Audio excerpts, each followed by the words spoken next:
ലോക സമാധാനത്തിനുമേൽ കരിനിഴൽ വീഴ്ത്തിയ തീവ്രവാദത്തിന് ചുക്കാൻ പിടിച്ച ഒസാമ ബിൻ ലാദൻ തങ്ങൾക്ക് നേരെ നടത്തിയ ആക്രമണത്തിന്റെ മറുപടി എന്നോണം അമേരിക്കയുടെ കൈകളാൽ വധിക്കപ്പെട്ട ബിൻ ലാദൻ കൃത്യമായ പദ്ധതിയോടെ അമേരിക്ക നടപ്പിലാക്കിയ ഒരു അറ്റാക്കായിരുന്നു അത്.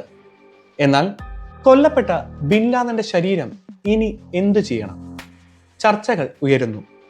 തങ്ങളുടെ രാജ്യം നശിപ്പിക്കുവാൻ ഇറങ്ങി പുറപ്പെട്ട ആ ശത്രുവിന്റെ മൃതശരീരം അമേരിക്ക എന്താവും ചെയ്തിട്ടുണ്ടാവുക?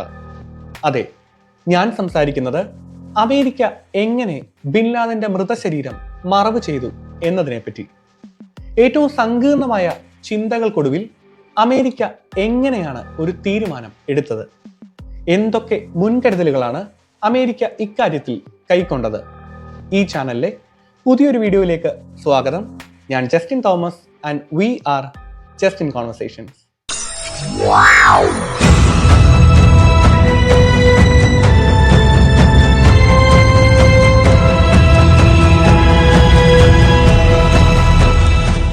ഇരുപതാം നൂറ്റാണ്ടിന്റെ അവസാനത്തിലും 21ാം നൂറ്റാണ്ടിന്റെ തുടക്കത്തിലും തീവ്രവാദത്തിന്റെ പര്യായമായി കണക്കാക്കപ്പെട്ടിരുന്ന ഒസാമ ബിൻ ലാദൻ 1957 സൗദി അറേബ്യയിൽ ജനിച്ച ഒസാമ ബിൻ ലാദൻ ഒരു സമ്പന്ന കുടുംബത്തിലെ അംഗമായിരുന്നു. തീവ്രവാദ ഗ്രൂപ്പായ അൽ ഖ്വയ്ദയുടെ സ്ഥാപകനും പ്രമുഖ നേതാവും എന്ന നിലയിൽ ആഗോള കുപ്രസിദ്ധി നേടി.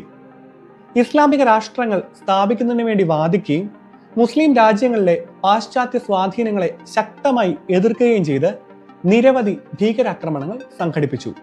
അതിൽ ലോക ജനത ഞെട്ടലോടെ കണ്ട ഏറ്റവും കുപ്രസിദ്ധമായ ആക്രമണമായിരുന്നു 2001 സെപ്റ്റംബർ 11 അമേരിക്കയിൽ നടന്ന വേൾഡ് ട്രേഡ് സെന്റർ അറ്റാക്ക്. ഈ ഭീകരാക്രമണം ആയിരക്കണക്കിന് ആളുകളുടെ മരണത്തിൽ കലാശിക്കുകയും അമേരിക്കയും അതിന്റെ സഖ്യകക്ഷികളെയും ഭീകരതയ്ക്കെതിരായ യുദ്ധം ആരംഭിക്കുവാൻ പ്രേരിപ്പിക്കുകയും ചെയ്തു. വർഷങ്ങളോളം അഫ്ഗാനിസ്ഥാനും പാകിസ്ഥാനും ഉൾപ്പെടെ വിവിധ സ്ഥലങ്ങളിൽ ഒളിവിൽ താമസിച്ചുകൊണ്ട് ഒസാമ ബിൻ ലാദൻ പിടിക്കപ്പെടാതെ രക്ഷപ്പെട്ട് ജീവിച്ചു.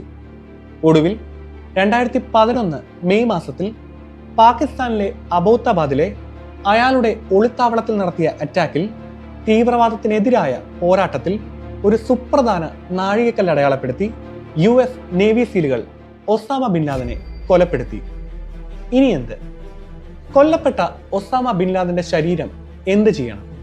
അതെ, ഒരു തീവ്രവാദി നേതാവിന്റെ ശരീരം എങ്ങനെയാണ് മറവ് ചെയ്യേണ്ടത്? ഒസാമ ബിൻ ലാദന്റെ ശരീരം ദഹിപ്പിക്കുവാനുള്ള ചർച്ചകളാണ് ആദ്യം തുടങ്ങിയത്. ബിൻ ലാദനെ പറ്റിയുള്ള ഓരോ ഓർമ്മകളും അവശേഷിപ്പിക്കാതെ ഇരിക്കാൻ വേണ്ടിയായിരുന്നു മൃതദേഹം ദഹിപ്പിക്കുക എന്ന തീരുമാനത്തിലേക്ക് അവർ എത്തിയത്. എന്നാൽ മുസ്ലിം ആചാരപ്രകാരം ഒരു മൃതദേഹം ദഹിപ്പിക്കുക എന്നുള്ളത് വിശ്വാസങ്ങൾക്ക് വിരുദ്ധമായ ഒരു കാര്യമായിരുന്നു. ബിൻ ലാദൻ ഒരു തീവ്ര മുസ്ലിം വിശ്വാസിയായിരുന്നു.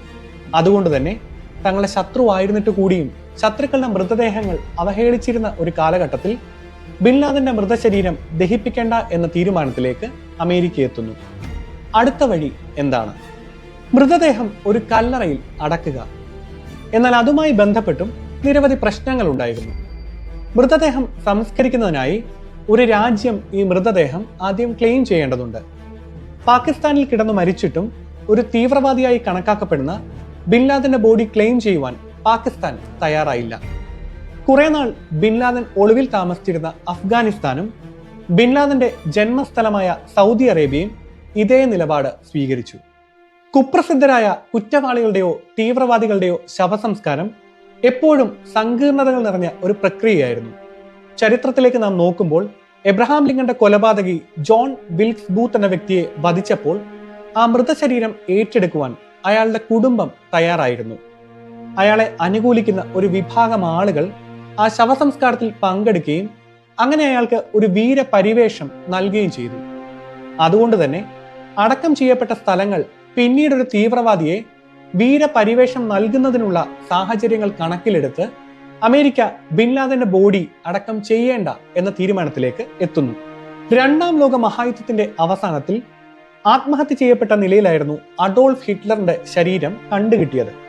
എന്നാൽ ഈ മൃതശരീരം പിന്നീട് എന്തു ചെയ്തു എന്നുള്ള കൃത്യമായ വിവരങ്ങൾ സോവിയറ്റ് യൂണിയൻ പുറത്തുവിടാഞ്ഞതിനാൽ ഹിറ്റ്ലറിന്റെ മരണത്തെപ്പറ്റി നിരവധി ഊഹാപോഹങ്ങളും കെട്ടുകഥകളും ലോകമെമ്പാടും വ്യാപിച്ചു. ഹിറ്റ്ലർ മരിച്ചിട്ടില്ല എന്ന് പോലുമുള്ള വാദങ്ങളിൽ ഒരു വിഭാഗം എത്തി.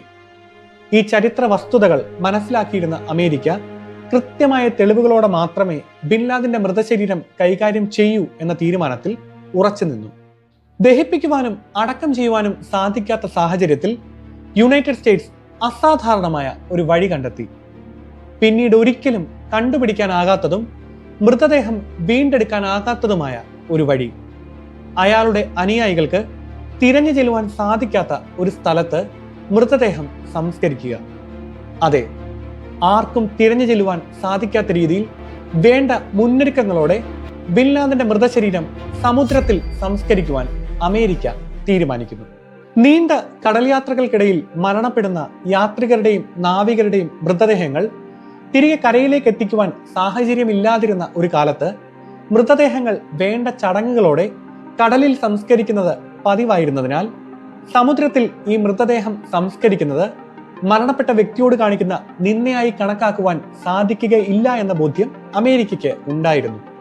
അതുകൊണ്ട് തന്നെ ഇതാണ് ഏറ്റവും നല്ല വഴിയെന്ന് അവർ തീരുമാനിച്ചു. എന്നാൽ അമേരിക്കയ്ക്ക് മുന്നിൽ മറ്റൊരു വെല്ലുവിളി ഉയർന്നു. ഇസ്ലാമിക പാരമ്പര്യത്തിൽ മരണപ്പെട്ട് 24 മണിക്കൂറിനുള്ളിൽ മൃതദേഹം സംസ്കരിക്കണം എന്നുള്ളതിനാൽ കാര്യങ്ങൾ ദ്രുതഗതിയിൽ ചെയ്യുവാൻ അമേരിക്കയ്ക്ക് വെല്ലുവിളി ഉയർന്നു. ബിൻ ലാദന്റെ മൃതദേഹം തിരിച്ചറിഞ്ഞ ഉടൻ തന്നെ അമേരിക്ക നടപടികൾ ആരംഭിച്ചു. ഒരു സംശയങ്ങൾക്കും ഇട നൽകാത്തവണ്ണം മൃതദേഹം തിരിച്ചറിയുവാൻ ആദ്യം തന്നെ അതിന്റെ ചിത്രങ്ങൾ അമേരിക്ക എടുത്തു. തുടർന്ന് മൃതദേഹം USS കാൾ വിൻസൺ എന്ന കപ്പലിൽ എത്തിച്ചു. കപ്പൽ മിന്നൽ വേഗത്തിൽ സമുദ്രത്തിലേക്ക് പായിച്ചു. കപ്പലിൽ വെച്ച് ഇസ്ലാമിക ശവസംസ്കാര ചടങ്ങുകൾ പ്രകാരം മൃതശരീരം കഴുകി ഒരു വെള്ളത്തുണിയിൽ പൊതിഞ്ഞു. ഒരു അറബി ഭാഷാ പണ്ഡിതനെ അവിടേക്ക് എത്തിച്ച് പ്രാർത്ഥനകളും മതപരമായ ചടങ്ങുകളും അവർ നടത്തി.